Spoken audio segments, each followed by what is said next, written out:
It's time for really quick equity and excellence in teaching tips.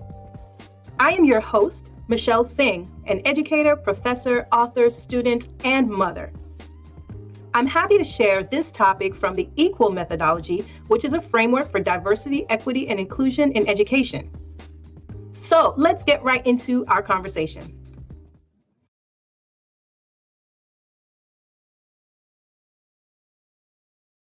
The results are in. Teachers play a critical role in creating anti-racist classrooms.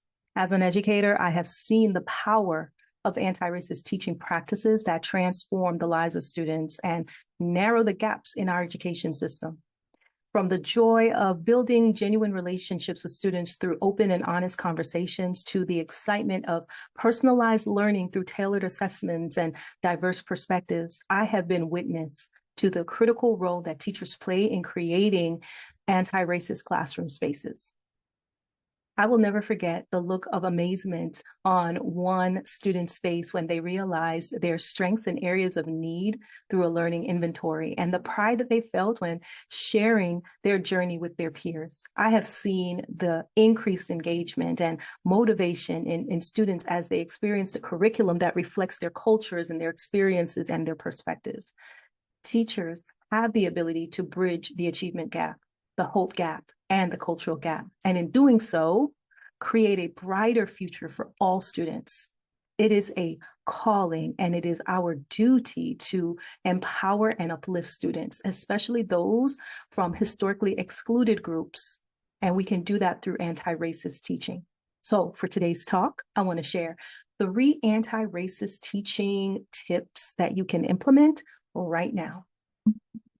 Self-awareness and self-reflection is topic number 1. Dr. Ibram X. Kendi says, the only way to undo racism is to consistently identify it and describe it and then dismantle it.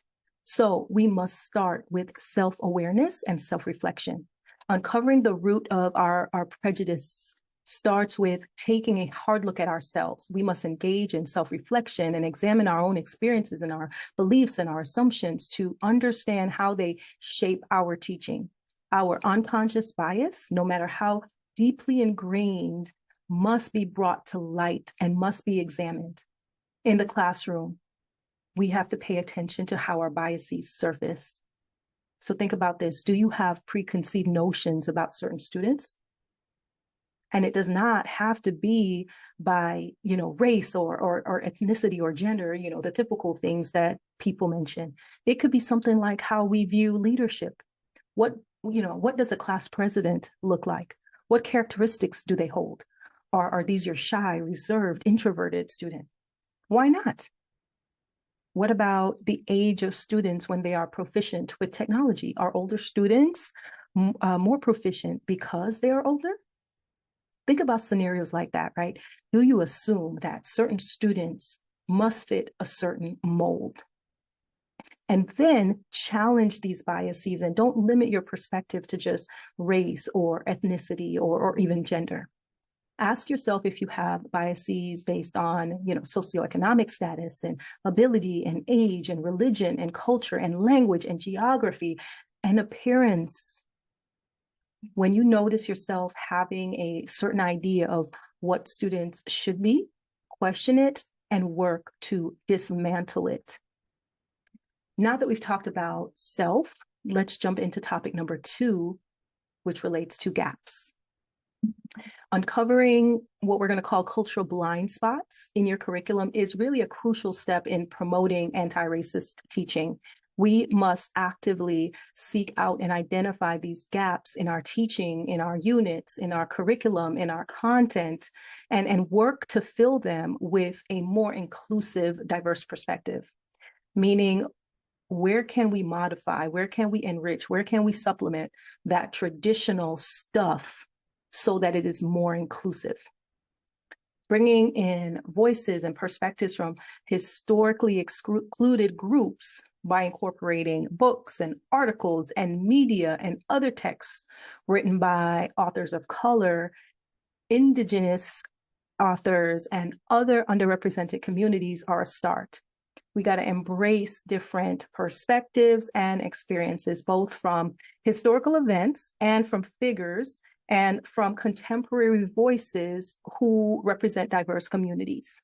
We also want to welcome the experiences of people of color or those from historically excluded groups, as well as, again, contemporary voices from diverse communities.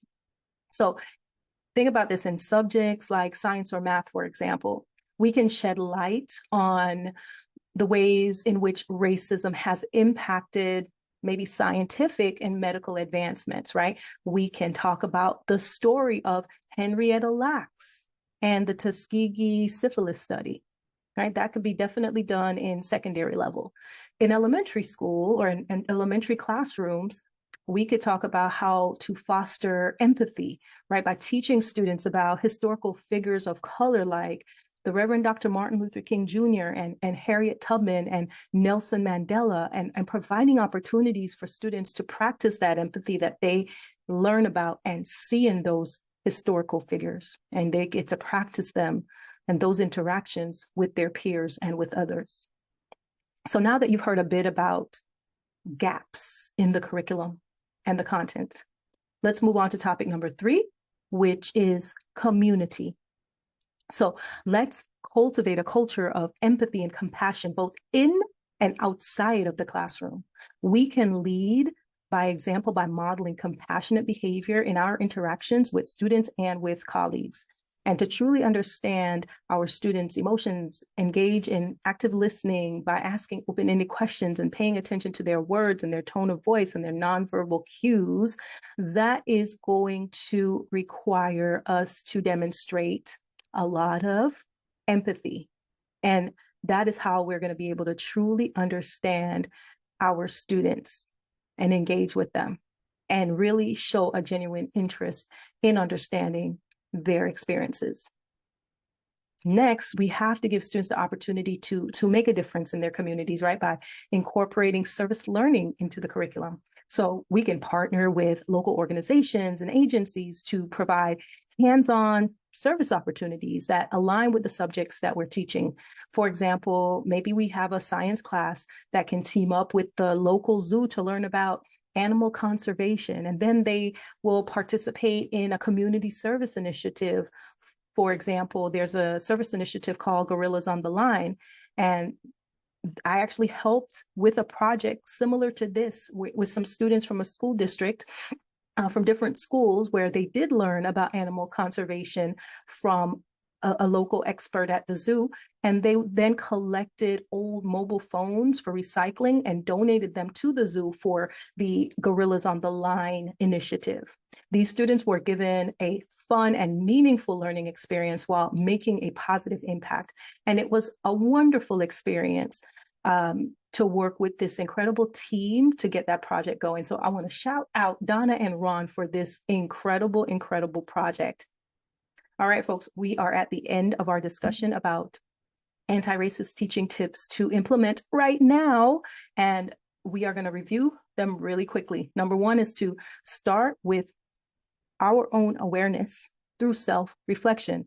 Number 2 is to look for gaps in the content and fill them. Number 3 is to create a community of compassion in and out the classroom. In the classroom, we can pay attention to our students' emotions and engage in active listening, for example. And out of the classroom, we can help our students impact the community. So thank you for taking the time to listen and to being open to learning more about our topic today, which is anti-racist teaching tips and how to implement them right now. So thank you again. We appreciate being on this journey toward equity and excellence in teaching with you. But before you go, here is one last thought. And this time it's a quote by the Reverend Dr. Martin Luther King Jr., which says, "The time is always right to do what is right." So let's heed the words of the Reverend Dr. Martin Luther King Jr. and take a decisive action in the pursuit of what is right. The moment for change has arrived and we must seize it. The moment for equity has arrived and we must grasp it. The moment for transformation has arrived and we must embody it. So I ask you, what is your one bold step towards becoming an anti-racist teacher? What action will you take in your classroom to dismantle systemic racism and bring about true equity? The next move is on you. So let's put these ideas to work. Take time to implement and time to reflect. And don't forget to join the conversation. I invite you to share your thoughts and progress with our community online at LCT-E Learning. You may even use the hashtag #LearnWithLCT-E. We look forward to engaging with you. Thank you for watching.